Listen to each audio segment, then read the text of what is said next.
চারেক আগে এইখানে আমার দলের একটা সেমিনার ছিল, সেই সেমিনারে মামুনুল হক উপস্থিত ছিলেন। আমার যতদূর মনে পড়ে তাকে আমি প্রথম ওখানেই দেখেছিলাম। হ্যাঁ হ্যাঁ ছিল, হ্যাঁ, এবং কোভিডের মধ্যে, এবং উনি বক্তব্য রেখেছিলেন। মানে প্রথম দিনেই বেশ আকৃষ্ট করেছিলেন আমাকে। বয়সে তো যথেষ্টই কম ছিলেন, খুবই উদ্দীপনাময় বক্তৃতা করেছিলেন। চেহারায়, উচ্চারণে, কথাবার্তায় সব কিছুর মধ্যেই এক ধরনের একটা দৃঢ়তা ছিল। মানে এখন এখানে দাঁড়িয়ে মনে হচ্ছে এই মানুষটা এখানে নাই। মুক্তি দাবি করছি, হবে নাকি খুব শিগগির মুক্তি? দেশে আইন আদালতের তো ঠিক নাই। দেখেন, বিএনপি মহাসচিব এবং 3 জন প্রেসিডিয়াম সদস্য, স্ট্যান্ডিং কমিটির সদস্য, যাদের নামে প্রধান বিচারপতির বাড়িতে হামলার মামলা ছিল, পুলিশ হত্যা মামলার মধ্যেও কেউ কেউ ছিলেন, তাদের জামিন হয়েছে, তারা বেরিয়েছে। মামুনুল হকের জামিন হলো না কেন? উনি কি তার চেয়ে বড় কিছু করেছেন? ভাবার বিষয়। বেগম জিয়ার তো আসলে মুক্তি হয়নি, বাসায় আছে, আর কে আর আমেরিকার হাসপাতালে যান, মাঝে আর কিছু কাজ করতে পারেন না।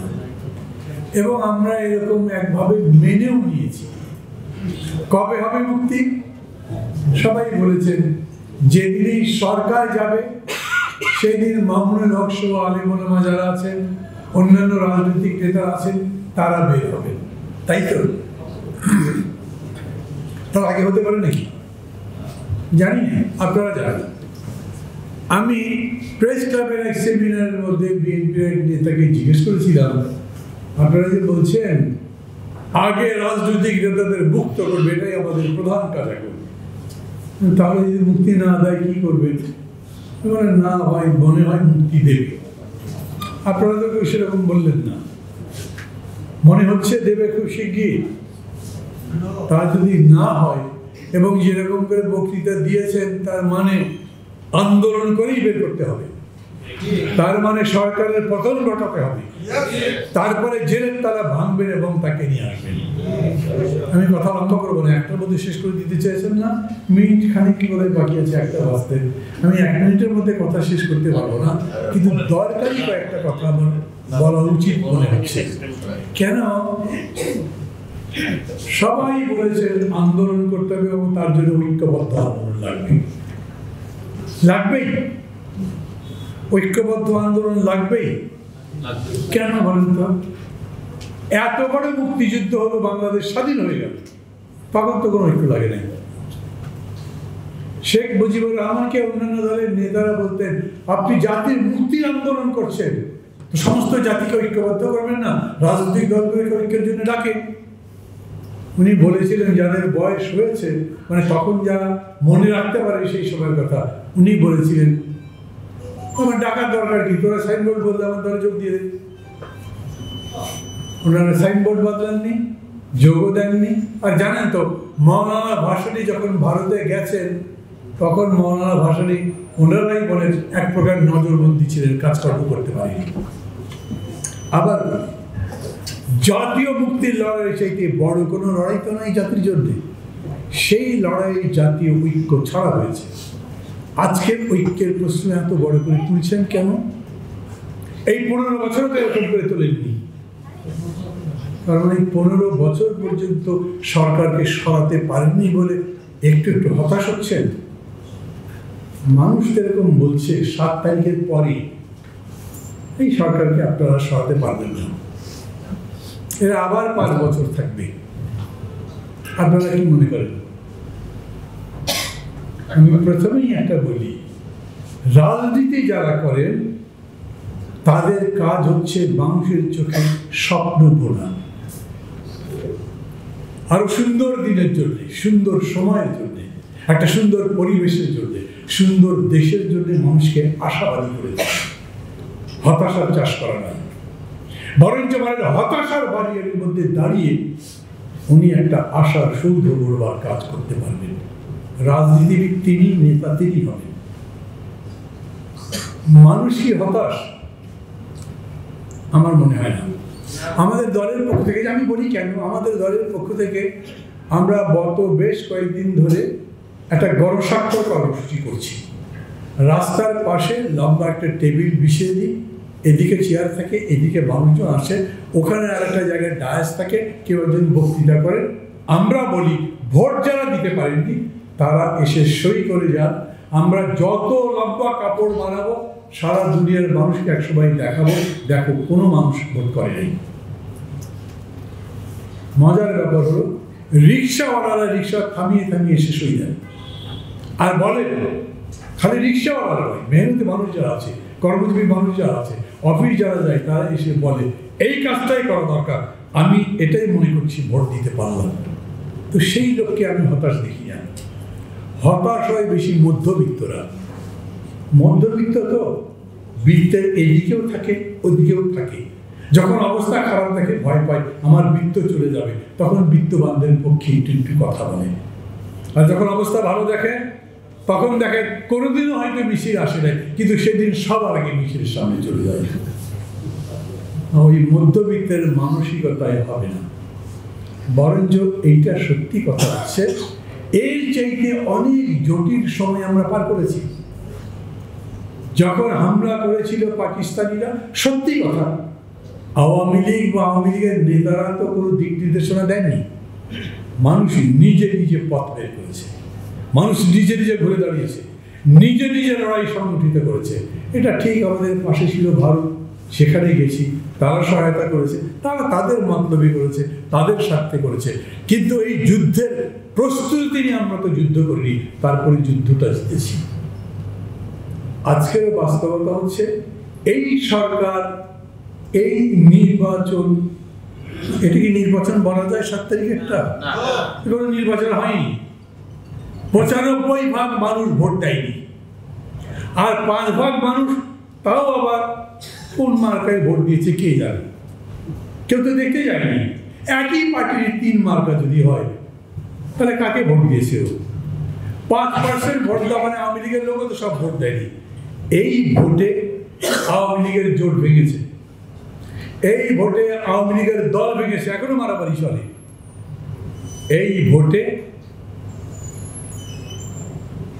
ভোটে সরকারের সমস্ত ধর্মের সম্মান, শ্রদ্ধা, ভালোবাসা চলে গেছে, মানুষ বিশ্বাস করে না।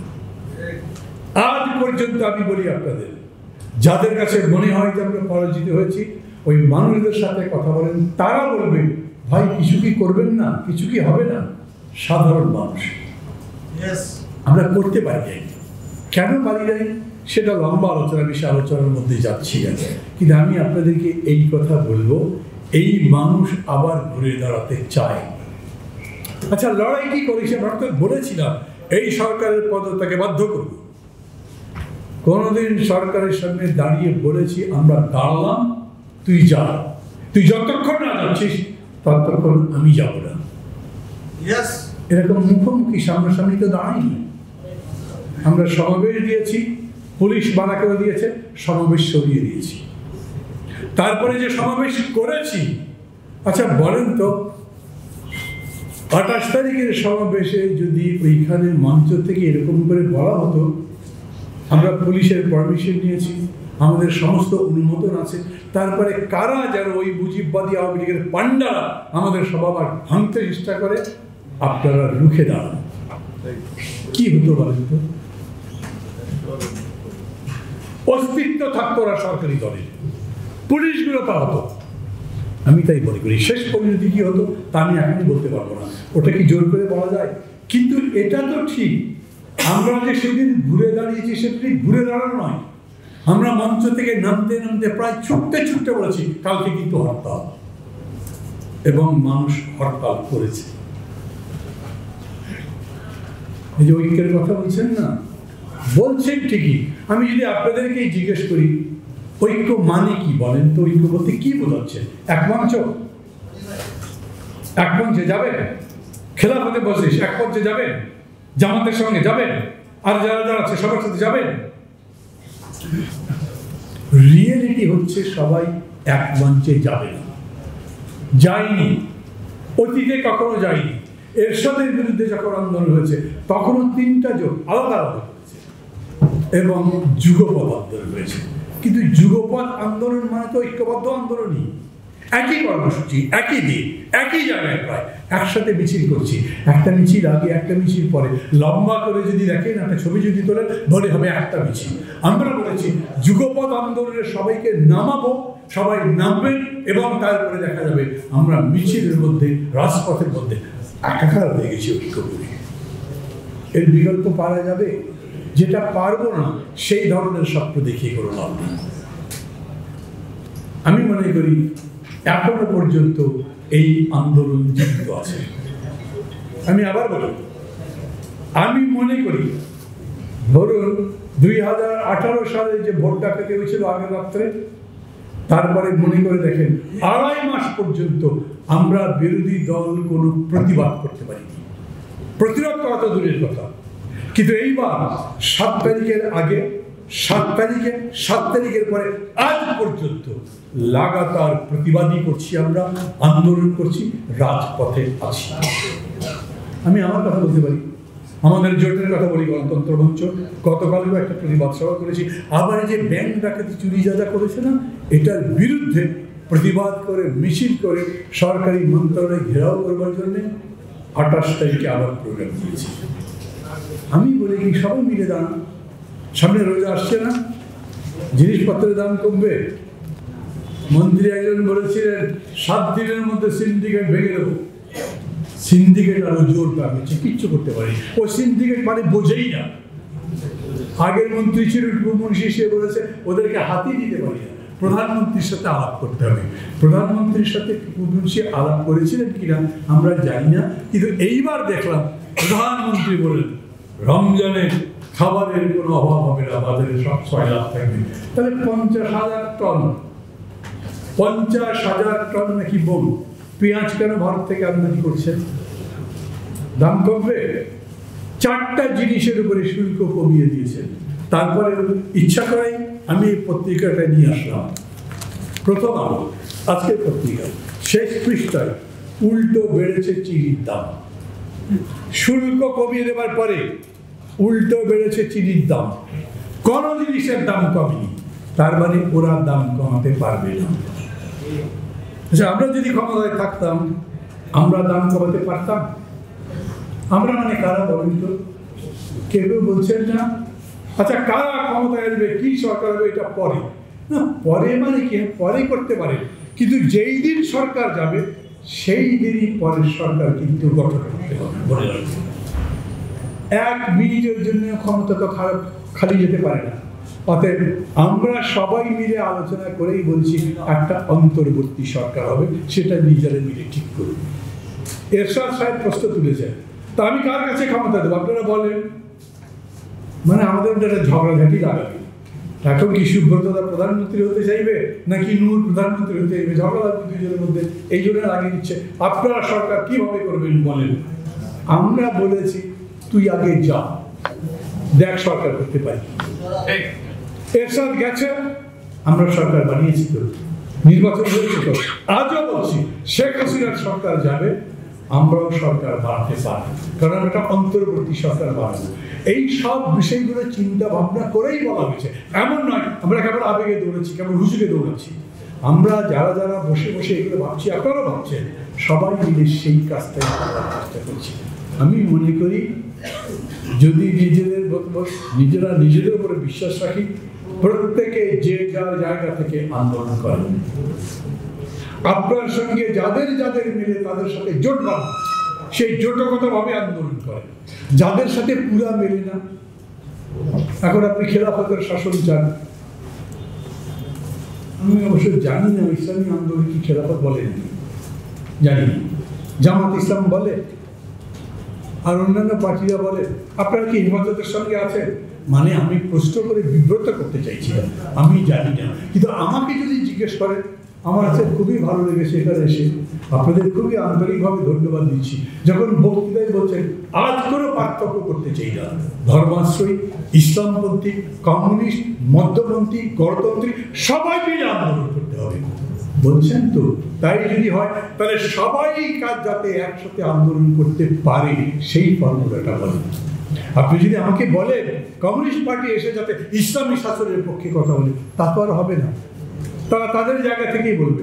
আর কমিউনিজম আর ইসলাম কি একসাথে যাবে না? একসাথে আদর্শ যাবে না, কিন্তু কমিউনিস্টের দিকে মিছিল করবে, পাশে যে ইসলাম প্রতিরোধ মিছিল করবে, তা হতে পারে না। আমি সেই রকম নিয়ম করছি, উভয় মিছিল যাতে ক্ষমতাসীনদের আঘাত করতে পারে, ক্ষমতাকে পদত্যাগ করতে বাধ্য করতে পারে, তারপরে আমরা নতুন একটা সরকার করব। যে সরকার করবে সেই সরকার কি হবে? অন্তর্বর্তী সরকার, নির্বাচন দেবে, নির্বাচনে জনগণ যাকে ভোট দেবে, একদম সুষ্ঠু নিরপেক্ষ নির্বাচন, যারা জিতবে তারা ক্ষমতা গঠন করবে, তার সরকার গঠন করবে। আপনি তারও বিরোধিতা করতে পারবেন কি? মানুষের ইচ্ছার বিরুদ্ধে তো যাবার প্রশ্ন আসে না। গণতন্ত্র কেন সর্বশ্রেষ্ঠ চিন্তা বলা হয়? বলা হয় এই কারণে যে এখানে মানুষের ইচ্ছার প্রতিফলন থাকে। ওর মানে চুরি করে নয়, ডাকাতি করে ভোট, সেটা না, যথাযথভাবে ভোট, মানুষের ইচ্ছার প্রতিফলন যা হয় তার প্রতি আমরা অনুগত থাকব। তার মানে হচ্ছে আমি সরকারে নাই, আপনি আছেন, কিন্তু আমি আমার মত বলতে পারবো। আমি সরকারে আছি, আপনি নাই, কিন্তু আপনি আপনার মত বলতে পারবেন। আজ মানুষ আমাকে ভোট দিতে পারে, কিন্তু কাল মানুষ আপনাকেও তো ভোট দিতে পারে। পরিবর্তন হচ্ছে, এই পদ্ধতি এখন আন্তর্জাতিকভাবে স্বীকৃত। তারপরে আমি বলি, তার মধ্যেও নিজের নিজের আদর্শ নিশ্চয়ই থাকবে। এই জন্যই কোনো ঝগড়া নেই। এই জন্য খেলাফত যখন আমাকে ডাকে, কিংবা ধরেন যখন নিজামী ইসলামী ডাকে, তখন আমার সেখানে যেতে কোনো অসুবিধা হয় না। কারণ আমি তাদের রাজনীতি শেখাতেও যাচ্ছি না, তাদের রাজনীতি শিখতেও যাচ্ছি না। আমি তার সাথে কিভাবে মিলতে পারি এই বিষয়ে তার সাথে মত বিনিময় করতে যাচ্ছি। দোয়া করবেন সবাই। আমি সম্ভাবনা দেখি, আমি কোনো ভাষণ দিচ্ছি না। আমি মনে করি এই সরকার পতনের দিন সামনে। এরা জিনিসের দাম কমাতে পারবে না, এরা রিজার্ভ বাড়াতে পারবে না, এরা টাকার মান বাড়াতে পারবে না, ওরা ব্যাংক থেকে এলসি দিতে পারবে না, ওরা বাংলাদেশের অর্থনীতির কোনো কাজ করতে পারবে না। আর আন্তর্জাতিকভাবে এত যে বড় বড় কথাবার্তা বললেন, তো বিএনপির নেতাদের সঙ্গে দেখি আমেরিকার নেতারা এসে আলাপ করছে। তোদেরকেই যদি এত ভালোবাসে, আওয়ামী লীগের সরকারকে যদি স্বীকৃতি দেয়, তো বিএনপির নেতাদের সাথে বসলো কেন? তার মানে হচ্ছে আমেরিকা তার স্বার্থ রাখছে। এত করে টাকা ইনভেস্ট করেছি, বাংলাদেশ সরকারের সাথে খাতির রাখতে হবে, তাহলে টাকা ফেরত দেবো কিভাবে? এর বাইরে কিছু না।